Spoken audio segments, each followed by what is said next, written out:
Hello, dear viewers. I am a global nationalist. I support nationalism in India and in other countries all around the world.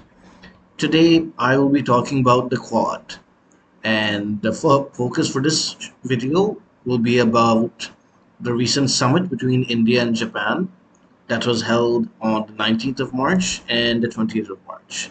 Let's begin. So, here, the Japan Prime Minister Fumio Kishida arrived in Delhi on Saturday for his 2-day visit on the 14th India Japan Annual Summit talks with Prime Minister Narendra Modi. They spoke about various topics. They agreed to boost economic and cultural linkages between the two countries. The objective of the summit was to coordinate developmental projects in the northeastern parts of India. Several projects include the upgradation of highways in Meghalaya, Tripura, and Mizoram. And these are some of the subjects that were discussed. The External Affairs Ministry said that both prime ministers discussed China.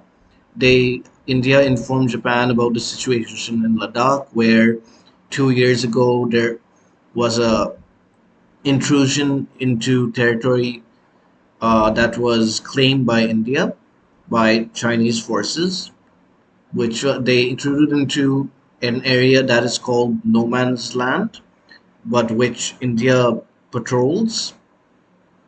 And so that led to clashes along the border where Chinese troops killed 20 Indian troops and Indian troops killed 43 uh, Chinese troops.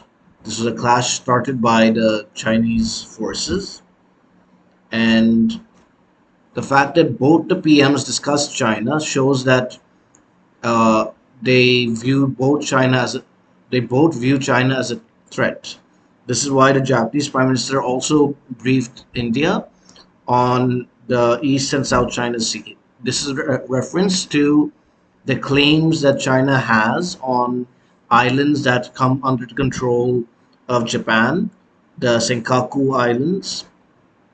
China has claimed these for itself, and Japan, therefore, is worried about that. And the fact that they both discussed it shows that they empathize with each other's problems with China, which is good news for the Quad because it shows that they have a common standing as to each other's border disputes with China, that they don't agree with China's claims and support each other's claims on their territory. Although this isn't officially said, this can be understood. I would have appreciated a more official statement from both of them that they recognize the territorial boundaries of India and Japan, but that's for another day, I guess. And they spoke on the Ukraine situation today, yesterday. I'll discuss that later in detail. Three agreements were concluded: a memorandum of cooperation on cybersecurity, a memorandum of cooperation in the field of sustainable development, and a memorandum of cooperation on wastewater management. So, yeah, those are the main things that were discussed. Also, Japan agreed to invest $42 billion in India in next 5 years. Um, to finance public and private projects among mutual interest. During the meeting, it was also decided that India will now give greater access to its market for Japanese apples, while Indian mangoes will make an entry to that country. So, trade barriers between both countries are reducing, which is good for their economic ties and shows that the relationship is going not just being limited to diplomatic and military ties, but also economic ties are improving as well. 4 point plan on Ukraine. Both Tokyo and New Delhi agreed to a 4 point plan in order to have a joint approach to the Ukraine crisis. This is according to Hikaru Ono, the press secretary and director general for press and public diplomacy, Japan government. She told this to reporters before Prime Minister Kishida left India. So this is official state. This is can be considered an official. But this four-point plan did not make it to the joint statement, which I will show you later. According to the four-point plan, both India and Japan have agreed that they will not tolerate any unilateral and forceful change in status quo of Ukraine or any country in the world. They will continue to push for a peaceful settlement of the conflict. Japan and India will also jointly address the situation whenever needed. And finally, they will work together in giving humanitarian aid and assistance to Ukraine. Now, I've explained India's position on the Ukraine crisis in another video. If you want to see the video, click here on the link. And uh, what happened is that India has repeatedly called for peace and diplomatic settlement of the conflict, but has not uh, voted to condemn Russia, and neither has it spoken out in favor of Russia or Ukraine. Indian Prime Minister Modi has spoken to both President Zelensky of um, Ukraine and President Putin of Russia, asking for both of them to be peaceful with each other and to not escalate the situation. So basically, India has chosen a neutral stand. However, Japan took a different stand where they condemned Russia's actions verbally and have also uh, leveled economic sanctions against Russia, which India has not done. So, and this is also what the other Quad countries, the US and Australia, have done. So, out of the Quad, it's only India that has not come out against Russia. This is because of its ties with Russia, and that's why Prime Minister Kishida asked Prime Minister Modi to cooperate on the issue. So we can see that there is now some agreement, or at least, if not an agreement, at least an understanding amongst between India and Japan about what to do with Ukraine. First, according to the four-point plan, they will not tolerate any unilateral and forceful change in the status quo of Ukraine or any country. What this point means is that they will not acknowledge or accept any change in the status quo of Ukraine that is forcefully done by Russia. I'm reading in between the lines here that if Russia supposedly takes land of Ukraine forcefully without Ukraine's consent, then they will not uh, accept that. They will not tolerate that. However, they are not saying that they out and out condemn Russia's military operations. They've not mentioned Russia here in this four-point plan. They've simply said that they don't want any forceful change, the use of force.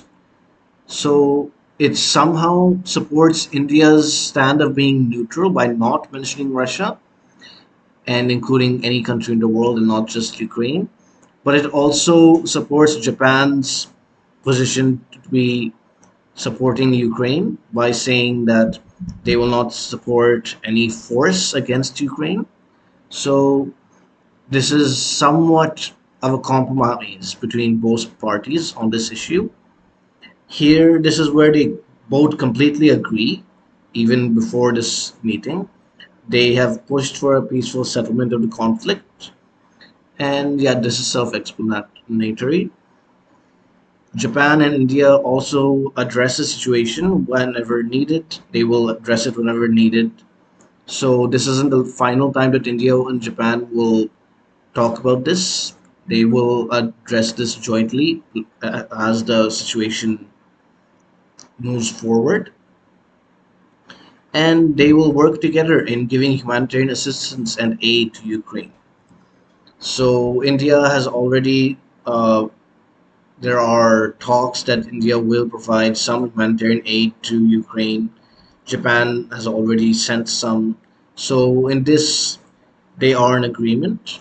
So this has, I think, probably will make the Quad a bit less upset with India's stance on the Ukraine situation. That even though it remains neutral, the fact that it's calling for peace shows that is not completely abandoned Ukraine. So yeah. Now on to the India Japan Summit Joint Statement Partnership titled For a Peaceful, Stable, and Prosperous Post COVID World. This is the joint statement given after the summit meeting. Here, I will just focus on this part of this statement: a partnership for a free and open Indo Pacific underpinned by inclusiveness and a rules based order. This is with reference to what is happening in the Indo Pacific region, uh, specifically to China's activities against its neighbors, including India and Japan, and other countries in the region like Vietnam, the Philippines, and other ASEAN countries, where it's trying to claim territory that doesn't belong to it and is using force and intimidation to do so. And the prime ministers appreciated that there's been progress made in the security and defense cooperation between them, and they welcomed the holding of the first 2 plus 2 meeting of their foreign and defense ministers in November 2019 in New Delhi, and instructed their ministers to hold a second meeting at the earliest opportunity in Tokyo. This is a reference to the 2 plus 2 dialogue format that India has. India has this with four countries: the US, Japan, and Australia, and with Russia. This dialogue is for the diplomatic and defense ministries of each of these countries to understand each other and learn from each other so that they can uh, understand each other's latest positions and coordinate with each other. I completely support this. This shows that this relationship is deepening. It's going not getting stuck at the level of the PMs, but is going deeper into the government systems, which will help uh, create what's called as uh, something like an establishment ties with each other, with both countries. It'll deepen their ties, which is what I support. And they also welcome the operationalization of the agreement concerning reciprocal provision of supplies and services between the Japan Self-Defense Forces and the Indian Armed Forces. In the year 2020, I believe, or perhaps it was 2019, I'm not entirely sure, but India and Japan signed the agreement concerning reciprocal provision of supplies and services between their respective armed forces. This means that each of their armed forces can be supplied and serviced at bases, army and military bases within each country. So this is good. This for not for peacetime if ever Indian forces go to Japan and they or go past Japan and they need to refuel or repair themselves and they can land in Japan. Vis-a-vis Japan can do the same with India, and this shows that there will be more cooperation between the two forces, and which will help them work together in the case of any war between them and China, which touch wood, I hope never happens. They have expressed their commitment to continuing bilateral and multilateral exercises, including Dharma Guardian and Malabar, respectively. And in another exercise called Milan. So, yeah, their military ties are increasing. which will strengthen the Quad because Japan has a pacifist constitution, and the new Prime Minister Fumio Kishida, in his election in late last year, which I will have uh, commented in a video about. I'll give the link for that video here. Now, in that video, he said that he would seek to either remove Article 9 from the Japanese constitution or amend it in such a way that it would allow Japan to engage in war to protect itself and other countries, basically become a normal country so that it's no longer a pacifist country. If that happens, then that will be good for the Quad because that will mean that in the case of an attack by China, all the four countries' military forces will be able to respond effectively. Now, they have agreed to their commitment to promoting peace, security, and prosperity in the Indo-Pacific region. This again a reference to China's claims in the South China Sea, where uh, China is trying to claim the South China Sea for itself. This is spoken about here, where they call for the full and effective implementation of the Declaration on the Conduct of Parties in the South China Sea and the early conclusion of a substantive and effective code of conduct in the South China Sea. Basically, they're saying that the South China Sea requires a code of conduct to be established between all the countries in the region so that nobody can violate the interests of each other. This is again an attempt to contain China and prevent it from overpowering the other countries in the South China Sea, so, which are the ASEAN countries, the Association for Southeast Asian Nations. Both Modi and Kishida have appreciated that ASEAN is the central figure in the Indo-Pacific and that they will work with ASEAN to fulfill its goals. This is to reduce ASEAN's dependency on China economically because China has large trade surpluses with all the ASEAN countries and which prevents them from defending themselves against China. So because if India and Japan are stronger vis-a-vis China compared to ASEAN, if they support ASEAN, they can protect it from China's activities. And if they both support it and us other Quad countries, Australia and US, have also supported this move to make ASEAN central in their policies, then this will really put a hold on China and prevent it from engaging in any military actions. Now, yeah, they also again referenced the last summit meeting of the Quad countries that were held in March and September 2021.